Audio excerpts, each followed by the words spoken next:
Last week, I was babysitting for this family in a quiet neighborhood. The parents had gone out for the evening, and it was already pretty late, like around 1 a.m. The kids were all tucked in bed, sleeping like little angels, and I thought, hey, why not pass the time with some Reddit on my phone until the parents get back, right? Now here's the thing. I didn't know their house too well, and I didn't have my own car, so getting back home after the babysitting gig was going to take me a solid 30 minutes. But then, I remembered this shortcut, this long, secluded bike trail. During the day, it was all chill and quiet, usually empty. But let me tell you, at 1 a.m., it's a whole different story. There's no lighting, so it's pitch black, especially when you're smack in the middle of it. So there I am, strolling down this trail, and I've got this weird feeling, you know? It's dead silent, and every step I take echoes in the darkness. Then I see this strange light up ahead, kind of like a flashlight. The light flashes towards me and then goes out. At first I'm thinking, probably just some teenagers goofing around, maybe smoking on the trail. They saw me and freaked out, right? I keep walking, heart pounding just a tad faster now. I'm clutching my phone, which is my only source of light. As I get closer to where I saw the light, I notice something odd. There's no one there. It's like the person vanished into thin air. Weird, right? That's when I decide to be cautious. I step off the trail, phone in hand, ready for anything. There are bushes and trees nearby, and guess what? I spot a shadowy figure standing behind a bush between two trees, hidden away. My heart's racing now, and I aim my phone's light in that direction. It's a middle-aged guy just standing there, staring at me with this blank expression that gives me the creeps. My instincts are screaming, so I keep walking, trying to put some distance between me and this guy. I'm half expecting him to jump out or do something crazy, but nope. He just keeps watching, turning his head to follow my every move. My anxiety's through the roof at this point. When I finally feel a bit safer, I glance back one last time. He's not following me anymore, but he's just standing there in the middle of the trail, staring, like something out of a horror movie. So, yeah, I eventually make it back to the family's home, nerves shot, and that creepy encounter on the secluded bike trail is something I won't be forgetting anytime soon.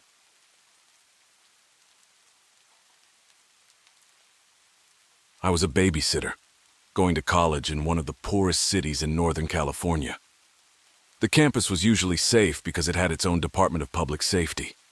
But once the sun went down, it was smart to stay indoors because that's when the townies, the locals, would sometimes come onto campus. This story takes place about 2 years ago when I was living in an apartment on the main part of the campus. And I still didn't have a car. It was the end of the fall semester, and I was the last one in my apartment of 3 girls to finish taking finals. So, I was home alone as my roommates had already gone home for the winter break. I got back from my final exam and did my usual routine after an all-nighter, which was collapsing into bed to cry and sleep. When I woke up, it was already past 10 p.m., and I was starving. Unfortunately, the student grocery store and cafeteria were closed, and I had nothing to eat in the apartment, plus no car to get food elsewhere.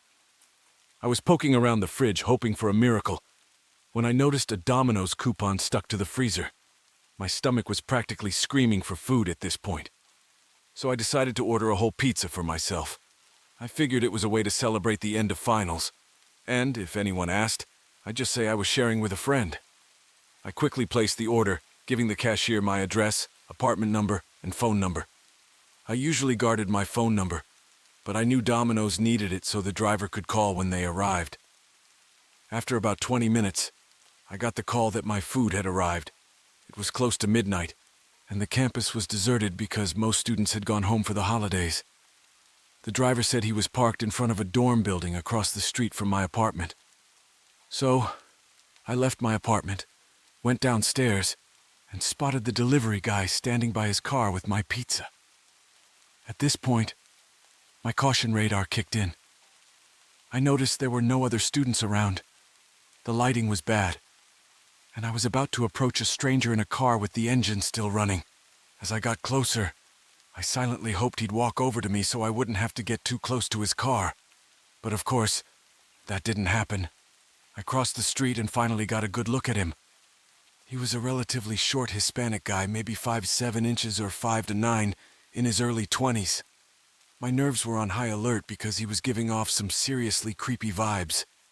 It felt like the kind of vibe you get when you're at a club, and you spot a guy in the crowd with a slicked-back ponytail, sunglasses, oversized shirt, and sagging pants who's headed your way. I tried to keep my composure and be friendly. He commented on how late it was and how empty the area seemed. My nerves were still on edge, but I signed the receipt and thanked him. I gave an awkward smile and made a hasty exit. I couldn't shake the feeling that he was watching me as I climbed the stairs back to my apartment. Once I was inside, I locked and chained the door and sat down on the living room couch to calm down. After a few minutes, I brushed off the situation, chalking it up to my paranoia and overactive imagination. I turned on the TV and was about to take my first bite of pizza when I received a text from an unknown number. It simply said, "You're hella sexy." I connected the dots and realized it was the same number that had called me earlier about the pizza delivery. My initial shock eventually turned into laughter and disbelief when I thought about my appearance at the time. I had just survived finals week, and I was in full-on hermit mode. My hair was a mess. I was rocking my shabbiest sweatpants, and to top it off, I had an oversized t-shirt with a mustard stain from some earlier snack mishap. Yeah, I wasn't exactly at my prime. After sheepishly defending my poor judgment and blaming it all on extreme hunger, my friend John convinced me to report the whole ordeal to the campus police as a precaution. So I made the call, and a few hours later, an officer came to my apartment. I spilled the beans, shared the whole story, and he even took photos of that creepy text message while jotting down the guy's phone number. The officer gave it to me straight, saying, "He could come after you now that he has your phone number and address." Talk about going from bad to worse. During the questioning, I was sweating bullets, and my imagination ran wild, conjuring up all sorts of terrifying scenarios that all ended with my untimely demise. But I gave the officer the green light to pursue my case and contact Domino's. Fast forward about a month, I'm at home for the holidays, and I get a call from my boyfriend. He drops a bombshell.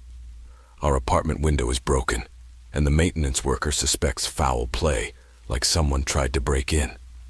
Naturally, I went into full-on meltdown mode because all I could think about was that creepy Domino's delivery guy. My boyfriend rushed back to campus to assess the situation. Housing redirected my call to the public safety department, and the officer I spoke with could only tell me that, according to their records, a maintenance worker had called them 2 days after I had left for the holidays to report the broken window. Public safety had reacted by boarding up the window and changing the lock when they noticed signs of tampering. I managed to persuade the officer to let my boyfriend into the apartment to check if anything was stolen, and thankfully, nothing was missing. Looking back on it, I try not to dwell too much on what the guy's true intentions were. But even now, it still sends shivers down my spine to imagine what could have happened if I had still been in my apartment at the time.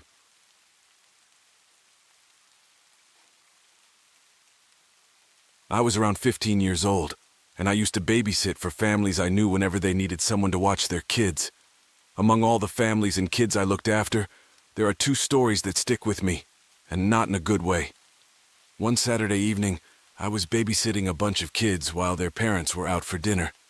We were down in the basement, playing games and munching on snacks, just waiting for their parents to come back. The kids included an 8-year-old, his 11-year-old sister, and 7-year-old twin siblings. Everything was going fine until the older sister got worried when her little brother didn't come back downstairs from upstairs. She asked me to check, and I went up the stairs cautiously. Suddenly, all the lights upstairs went out, and the boy came running down, terrified, saying there was a man outside the house. I looked out and saw figures approaching. In a panic, I locked the basement door, and we all rushed to the bedroom, trying to block the door with whatever we could find. Downstairs, there were loud noises like someone was trying to break in. I gave the kids some candy bars and water, and while looking for something to defend ourselves with, I found a pocket knife and some bullets, but no gun. With the kids huddled under the bed, I held the pocket knife, inching toward the bedroom door. It felt like a break-in was just moments away, and then we heard car doors opening and closing outside, followed by a scream. I darted back to the kids, hiding under the bed as we heard whispers and footsteps outside the door. Turns out it was the kids' parents who had returned in the nick of time. Had they been any later, I can't imagine what might have happened. They apologized for putting me in such a scary situation, paid me extra and offered to drive me home. It was strange that they didn't call the police, but I didn't press the matter. I just hoped they were safe, and I was relieved we all got through that night. Now, things were okay until I babysat for another family a few blocks away. These were triplets, around 8 years old, turning 9 soon, and I'd been babysitting them for a while. We were watching an anime show when suddenly a car pulled up outside the house. I thought it was the parents returning early, which seemed odd. When I went to check, my heart sank. It was those same menacing individuals from the previous incident, and they knew we were home. I quickly gathered the kids, turned off the TV, and locked the basement door. I had my phone ready to dial 911 as I handed it to one of the triplets, explaining it was an emergency. Outside, we could hear the intruders laughing and making noise as they got closer to the house. We huddled together, crying softly as they kicked in the door. It was a horrifying moment, and I truly thought we were in danger. But then, we heard police sirens wailing outside, and the 2 men were arrested. We were shaken but alive, and I can't help but think about what could have happened if help had come just a bit later. Since then, I've always carried a pocket knife, kept a gun in my backpack far from the kids, and kept the police on speed dial just in case. Those 2 babysitting experiences will never leave my mind. Hello, everyone! If you enjoyed this video and found it helpful or entertaining, please consider giving it a thumbs up and subscribing to our channel. Your support motivates us to create more content you'll love. Thanks a million. And if you've just subscribed, please drop a comment saying I subscribed. We'd love to welcome you to our community.